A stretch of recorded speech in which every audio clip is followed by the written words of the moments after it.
Hey, fine folks out there. Jeremy is back again to continue his countdown of the top 20 Power Rangers seasons.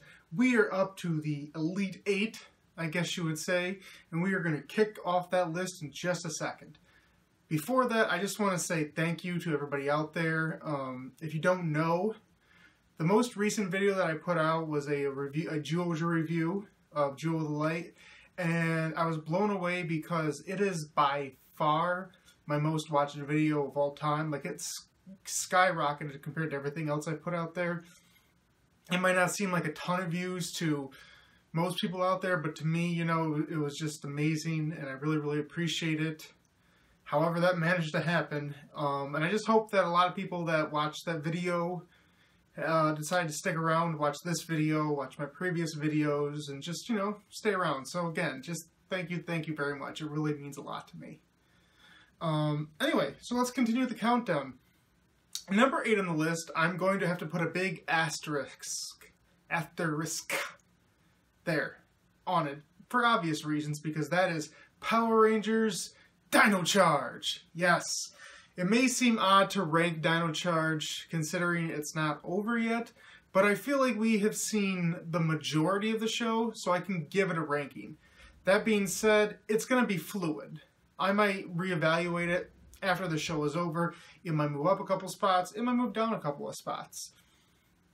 It all depends. But at this point in time, we've seen about 3/4 of the show. You know, the whole first season, half the second season. I think I can make a fairly accurate assessment of the show. You know, again, it's fluid. What I like about Power Rangers Dino Charge, I mean, there's a lot of things working for it. Obviously, after 4 years of bad stuff, I mean, come on, the 4 years prior to that were what I would rank as the 2 worst seasons of all time. You've seen that. So yes, there's going to be some goodwill out there, you know, just in general.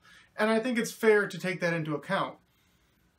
But what I like about Dino Charge so much is that I feel like the characters are simple, but very fully formed. And while they might not be the deepest characters in the world, they have a very good dialogue with one another. And I think that's a key thing, is that Dino Charge has very solid dialogue. It's not, again, not the deepest stuff in the world, but it's very good and it gets to the point. And God forbid, when they make jokes, they're actually funny. Like, you know just before that, there's just so many times where they would just make the most cringy, bad jokes ever. And yet in Dino Charge, it's funny. Like, Tyler, when he loses his memory and he's looking at his license and he mispronounces his name. That's funny. Almost everything Coda and, God, I just lost his name. But I mean, almost everything that, oh my God, I just lost it. What is his name? What is the Gold Ranger's name? I just friggin' lost it. But anyway, it'll come to me eventually. But anything that they do, Ivan, Prince Ivan, hey, I got it, Ivan. But Coda and Ivan are interesting to me because when I looked at the casting sites before this show started, I saw that there was a caveman, and I saw that there was an ancient knight. I'm like, that seems really, really bad. I feel like they're either going to play them for a one-note joke, or it's just not going to mean anything. They're going to assimilate too quickly.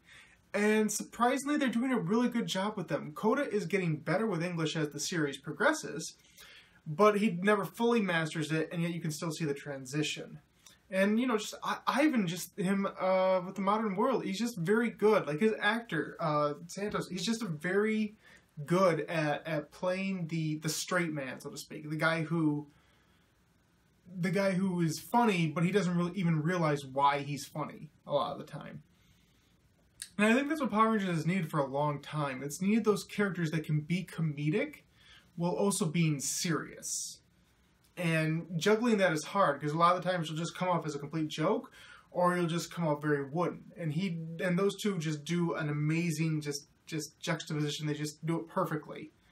Not all the characters are perfect. One of the characters that I would say has disappointed me slightly would be Kendall, which sucks because, you know, purple is my favorite color. So I want the Purple Ranger to be cool. And I really like Kendall in the first season. I think she's very good at being this sort of mentor character. Because one of the faults that I would lobby against Dino Charge would be that the actual mentor character is not much of a mentor. He has some good moments, but he's not, you know, he's not really like in deep there. A lot of times he will show up just like, I mean, in his creepy little goblin face with his dead eyes. He'll show up like at the end of an episode, and he really hasn't done anything the entire episode. He doesn't really give anybody advice. I mean, there are some good times. He gave Riley great advice with the marbles and all that nonsense and blah, blah, blah. And the whole difference between him and Chase, like with the whole throwing the tennis balls, and it's like, you know, just because Chase takes a different direction to get there, he's still going for the same end game that you are, and it's not up to you to criticize his method. So there's really good lessons in that respect. Boy, I'm just going from character to character. Anyway, Kendall is who I was talking about.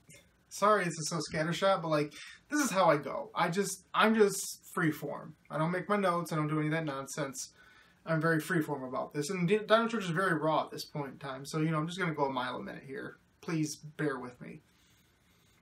But the problem with Kendall was pretty much the fact that she got ranger powers. I get that you have ultimately 10 rangers in this season, possibly 11, depending on if they use some Sentai stuff. But, and it's very natural to say, you know, we don't need all of the rangers. And that's fair. You take Prince Philip, and he's a friggin' prince. He has other things to do. He doesn't always have to be there.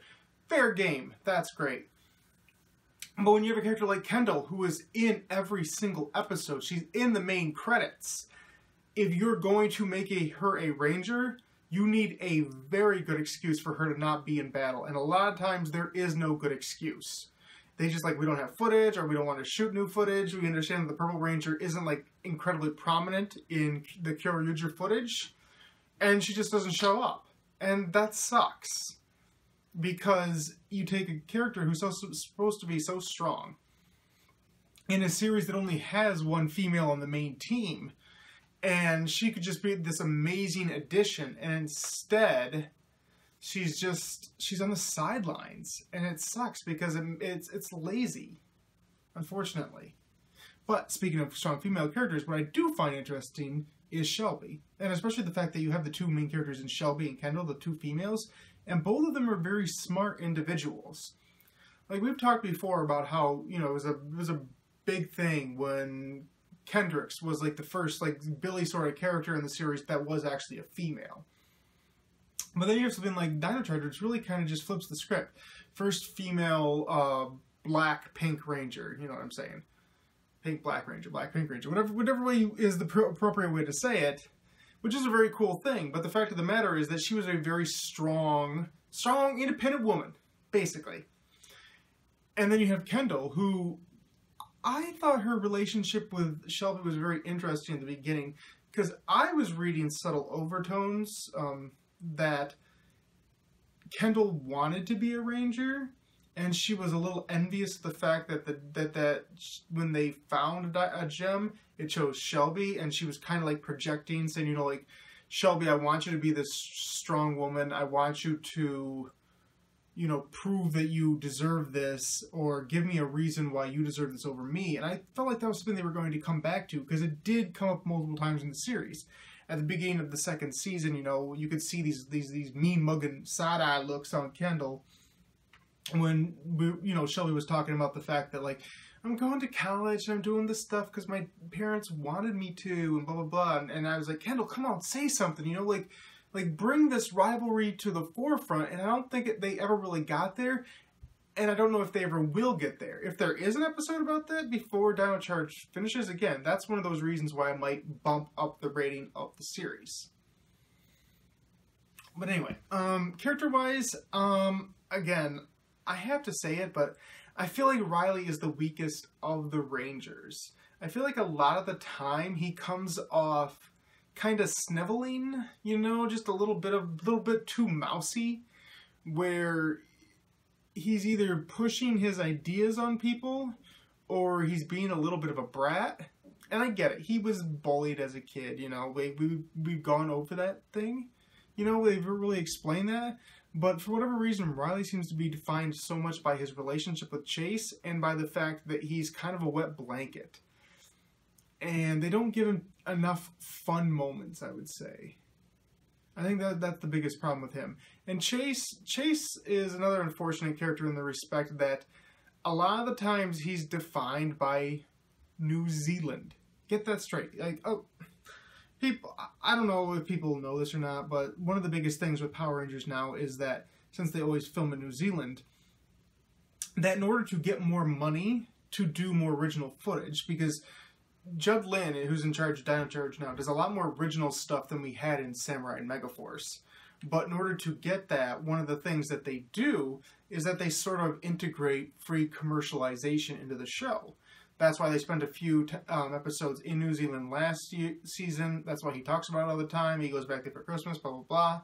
They keep mentioning New Zealand and the amazing things in it, because that means they will have more money to do more original footage. And I understand that. It's a trade-off. But sometimes it can be very distracting. You can only find a Deus Ex Machina reason to go to New Zealand so many times before it feels incredibly forced. And, I'm left wondering, like, what would I prefer? Would I prefer having to rely on more Sentai footage, or would I prefer getting rid of the commercials? I want to sort of lean towards the commercialization that they're doing right now, but I don't know, it's a tough call, but it does make me ding the show a little bit. Also, I think the villains are somewhat lacking. Like, there's so many villains in this show, and so many of them are just kind of lame. Like, let's be realistic. This fight started when the dinosaurs were around. Millions, billions, whatever, lots of time ago. A long, long time ago. And yet, during all of that time, Fury was never able to find and obtain an Energem. And to me, like we've talked about in the past, how main villains need to show their superiority. And a lot of times the way they do that is by taking it out on their subordinates. But I can't see any scenario where a guy could be active on Earth for all of that time, never find one of 10 gems, and then these people pop up and they just keep finding gem after gem after gem while they're pulling out behind their ear like they're a magician, all that blah, blah, blah. Just gems are showing up. Like, at that point in time, Fury has illustrated himself to be one of the most incompetent foot soldiers of all time. You get rid of him, and Sledge doesn't, And Sledge himself, like, he shows up in the first episode to fight the Rangers, and he has, like, some malfunction with his backpack. He Boba Fett's. And that's it, he's just gone. And, he disappeared in Season 2, and let's be honest, we all know he's coming back. If you watch the opening credits and you freeze frame, you can actually see Snide and Sledge standing next to each other. So, spoiler alert, although you showed it to us anyway. So he's coming back, but I don't think he ever came off as a very threatening villain. Which brings me to Snide/Heckle, who started out great and became a bit of a disappointment. I loved the introduction of Heckle. Some people didn't. Some people think he's way too over the top. But I love the idea of him integrating himself into the team. I love the fact that they teased him in the first season, put him back in confinement, brought him back for Season 2, and then he integrated himself. He used the fact that he can appear human, for him. And those first 2 or 3 episodes were fantastic of Season 2, where, like, on multiple occasions, he came this close to completely defeating the Rangers. And when he didn't, it was because of outside interference from, like, his own foot soldiers or whatever, blah, blah, blah. And it was just an amazing idea. And I thought they were going to carry on with that. Yet then they expose him so quickly when he's, doing his pillow thing. And it's cool that Shelby was the one to expose him, because Shelby's getting so much playtime. Like, this is probably the best female focus we've had in years. And yet, once they expose him, they don't go anywhere from there. Now he's back to sitting on the ship and doing the exact same stuff that Sledge did. It's just a different guy in that role. And that disappoints me, because I'm like, you had this great thing going, and then you've kind of squandered it since then. You know, like, I understand that eventually this guy has to get found out by the Rangers, because if he just manages to lay low the entire season, that makes them look stupid.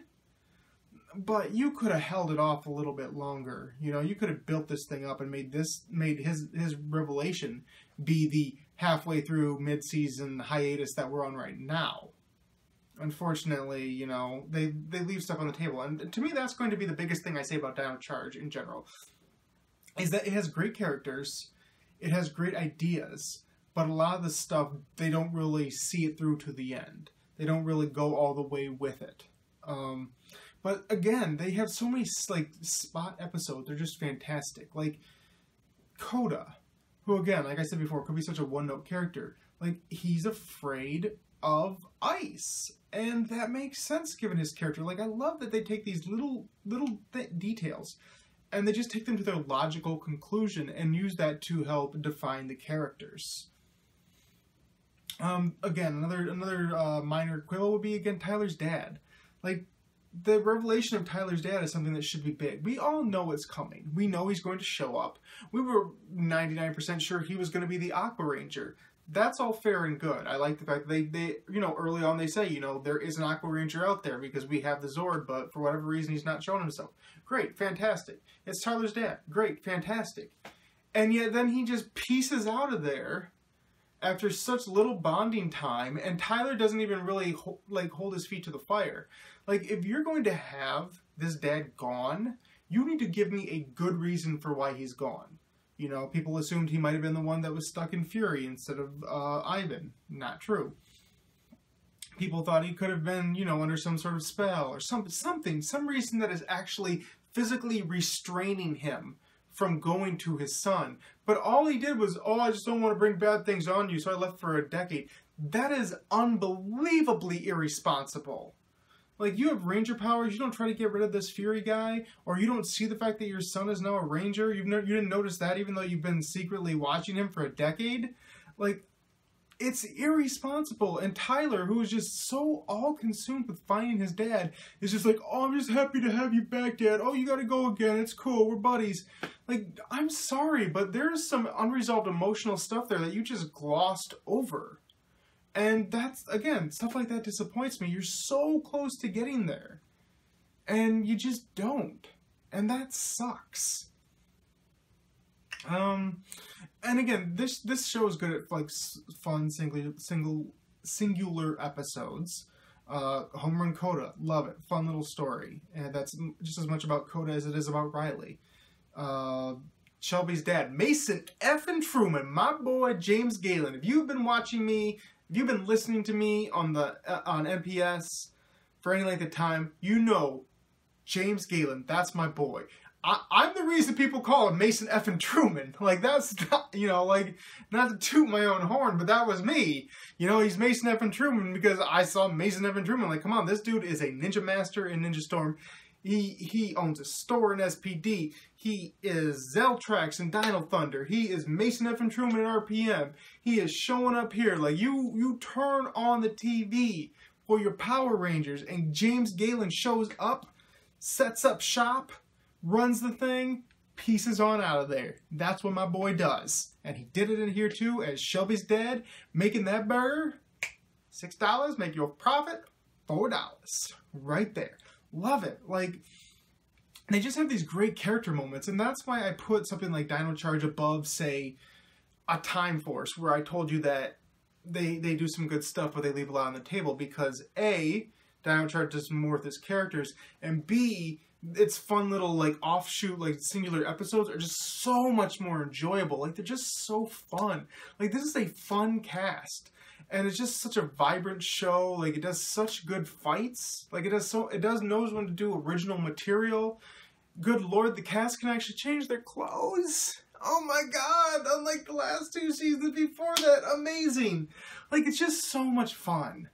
And I just wish it could be even better. I really, really do. And again, I'm hoping these last few episodes, like just really give us a nice closing bit that really takes a season that started out great and kind of became okay and just gives it a nice ending. I really do. I really hope it. But ultimately, Dino Charge does fall short some of the time, especially in Dino Supercharge, it does. But overall, it's still a really, really fun season. I would recommend it to anybody. Just vibrant characters, just having a lot of fun, and I'm down with that. They took a silly show in Kyoryuger, and they tweaked it just enough to just make it an excellent, excellent show. Next up on the countdown, number 7 will be my maybe favorite, or one of my favorite theme songs of all time, Light Speed Rescue. Yes! The signal is calling. That's it for my boy, Sean Quad Johnson, the Quad Johnson, and the Quad Johnson crew. Yes, I love, love, love, love Lightspeed. And I know Lightspeed doesn't get as much of the love as, say, it should out there. And I know ever since Linkara's review, well, I'm not going to talk about that, but it is nice to see that some other people out there have decided to show the love to Carter Grayson that I have always loved. That boy, I'm sorry, I gotta go off a little tangent here. Wild Force, Forever Red. When the Red Rangers are fighting the Cogs, and you see some fool, like a Tommy or a Jason or an Eric, no offense, when you see them doing, oh, flippy dip dip, do, flip dip, do, bop, bop, boo, ooh, 5 minutes of flippy, and they beat a Cog. That's great. Cut to Carter, zap, zap, zap, zap, zap, zap. Oh, look, I just destroyed a dozen Cogs. Why? Because I have a gun, and I'm not an idiot who would rather do karate, karate, karate, karate.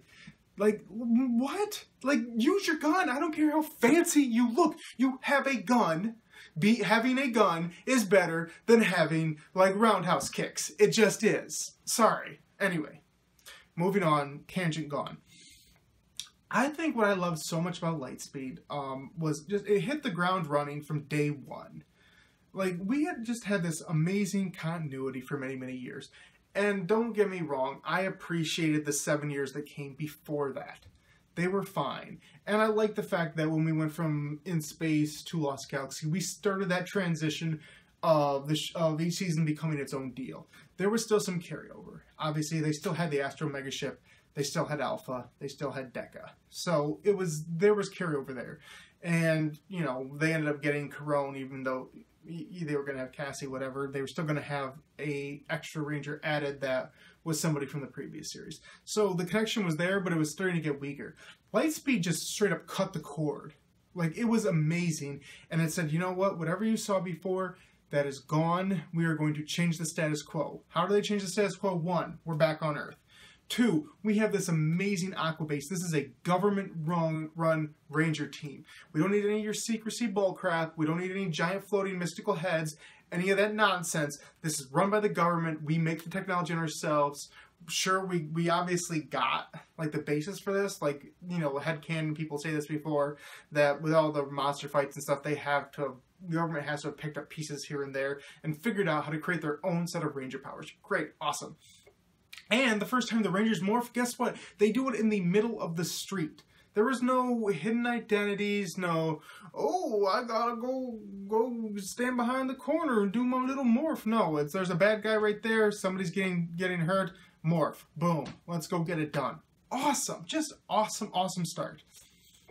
And another thing that's fantastic is, like, they just have an amazing supporting cast. Yes, there's 2 main supporting cast members, but I think they are just awesome. Ron Roget, Monica Lawrence? Again, I'm bad at this.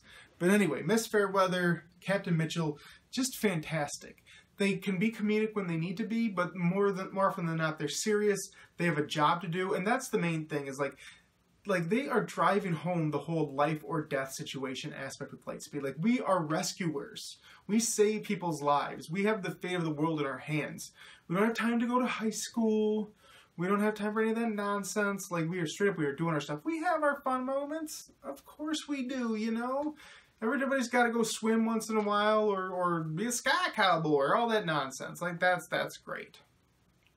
But ultimately, they have a job to do, and they do it. Again, I feel like I need to say this because people, I don't know, I just always like to just preface stuff to hide my rear. But you could say it's a little bit hypocritical because this is another one of the series where, yes, it does follow the Sentai, the Go-Go 5 a lot. It does. But I also feel like when it comes to the character moments, they make sure to completely make those their own. Like, it's not a team of 5 siblings. Yes, the Pink Ranger and the eventual Sixth Ranger are brother and sister. That's fine, and the captain is their father. Awesome, sweet, cool. But other than that, like, the characters are really, really very much their own characters outside of what they specialize in. Because, you know, the Red Ranger is the firefighter, and the Blue Ranger is the woo water guy, and the Green Ranger flies. Cool, all that blah, blah, blah. But they really make everybody their own unique character. And like, Keith Robinson, like, bless his heart, you know, however he is as a dude and the stuff he's done since then, like, just very, very just a funny character. Like, he's just so just effervescent and just so likable as Joel. And Carter, I just love Carter because, like, he's a no-nonsense Red Ranger. So, like, again, no offense to them, but Leo and Andros were kind of mopey a lot of the times. Like, they were so focused on their siblings, and they were so very emotional in that respect that I really liked the idea of having kind of a by-the-books, no-nonsense. Like, yes, he had his emotional moments, like when he learned about Captain Mitchell and his relationship to him, but, like, for the most part, he was just, like, get in there and get it done. He reminds me a lot of, like, when I first watched Bokenger /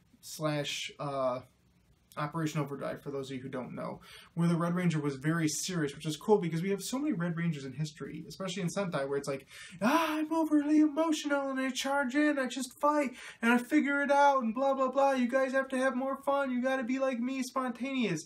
No, we have a Red Ranger who's like, stop it. I am the Red Ranger because I am the most competent one on the team. I know what I'm doing better than anybody else. I am the strongest, I am the smartest, and I am all of those things because part of it's natural, but a lot of it is because I've trained for it. Straight up, that's why I have this job, and I love that once in a while. You need that breakup. When you've been watching this show for so many years, you need to break up the monotony once in a while and just have that Ranger who, he has that role because it makes sense why he has that role, because he has earned that role, and I love that. I just absolutely love that. As far as weaknesses go with this series, the big one would be kind of sometimes the villains. I think they fixed it better towards the end, once they did get into a lot of the Sentai stuff. But, like, I'm going to take a moment for my girl Vipra, for Jennifer L. Yen, for the Viprari. I get it. You were supposed to be over the top, but... And I love you. I met you at last Morphicon when you were pregnant, and you were just so flattered that people knew who you were and cared who you were, and I was one of those people. Because you're a Lightspeed, and Lightspeed stick together, but Viper wasn't good. Viper was not good. She was, you know, the acting the first moment when we met Astronema with the infamous, that was impressive. Viper does that the entire series, pretty much. Yeah, lots of moments like that. Lots of, you have to watch Baby Impus. It's Olympias. Queen Bashira. Arise. Girl. You are at 11. I need you to take it down to about a 4. I do. But no, I mean, overall, realistically, like, I just love this series. It's just a lot of fun. And when Ryan comes in, like, I'm sorry, but if you see that moment where Captain Mitchell goes, because he's my son, if you don't tear up a little bit tear up. If you don't do that, something is sincerely wrong with you. It just is. It is emotional. It is tragic. But it's there. And granted, the whole Ryan story doesn't make a lot of sense. Like, you saved his, like, okay, so the villain saves your son from dying. Takes him with you, takes him, you know, raises him, basically. So he spent much more time of his formative years with the villains. But in one episode, he changes his mind and becomes good. Pretty much. Okay. That's a thing. doesn't make a whole lot of sense.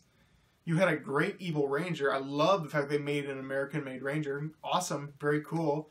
He has a super soaker, and that's an axe. Don't go look at it again. It's a super soaker. Don't tell me it's not.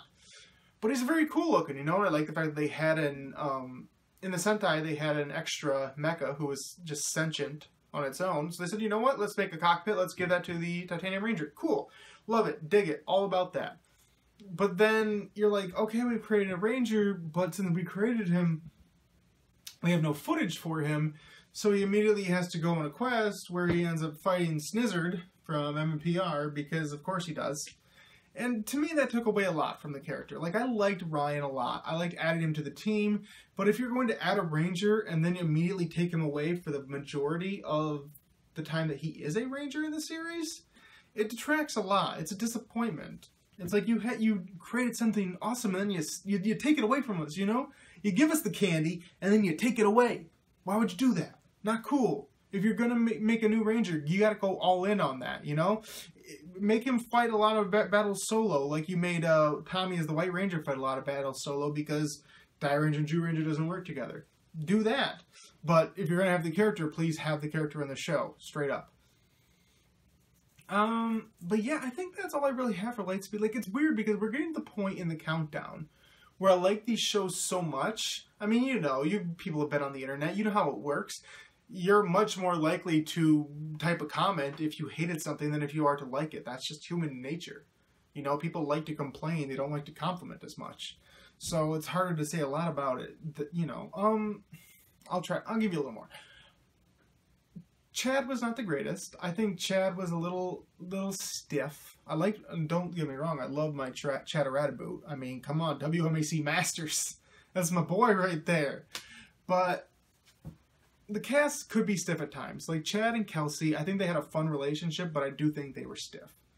Which is a bit disappointing, you know, because I mean, it's cool if you have Carter in that role. And I understand that this is a more militant team, so to speak, so it's not uncommon for them all to be less silly. Sorry, I'm yawning. I don't know what's going on. But, you know, it does detract a little bit. I think Dana was a great character. I love the fact that she had the relationship with her father and she still was a ranger. I think they touched on that somewhat. They could have touched on it a little bit more. But she carried her own as sort of, you know, the one where it's like, you know, I'm the one that people think maybe doesn't deserve this spot as much because, you know, nepotism, so to speak. And she did have this silly episode where she wanted to be a movie star, although Allison McGinnis played it well. Probably not the type of episode you have in a series with that as your setup, you know, as your Lightspeed. But again, she was fantastic. The relationship between Joel and Miss Fairweather, it was very, very fun. You know, where she just teased him. She was a C-tease, and then, you know, he got a little bit, but no, push it back. Got a little bit, push it back. Sometimes you really felt bad for him, you know, like when he dressed up.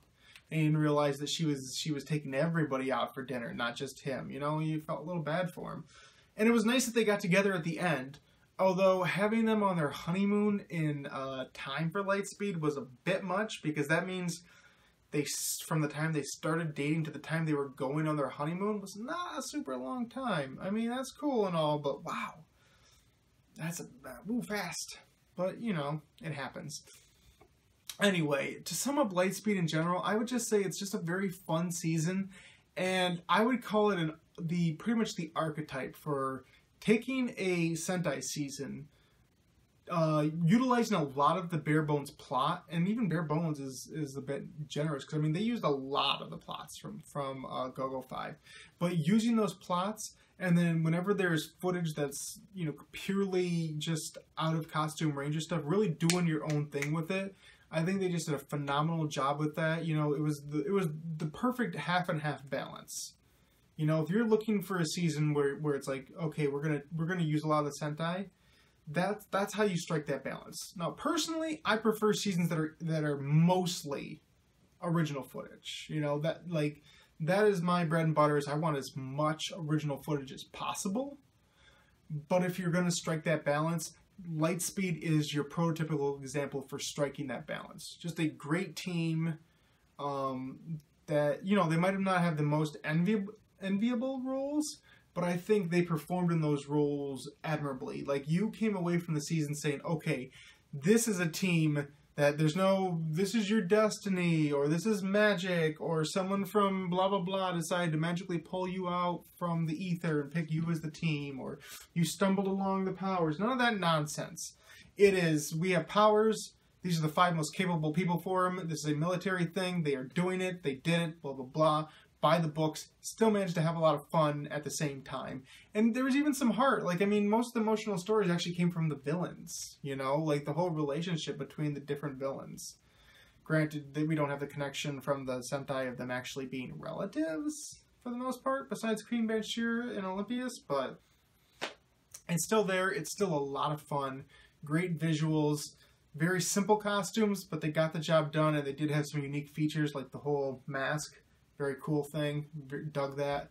But yeah, it's just a very, very solid season that does a lot of the little things right. And that's what matters for me. So that's why it gets number 7 in my countdown of the top seasons. And that's going to be it for me, guys. We finished up to 7. We only have 6 seasons left to go. Our top 6, our Ranger team of seasons, so to speak. And again, if you have any comments on this video, please leave comments. Tell me what you think about the 2 seasons I discussed here today.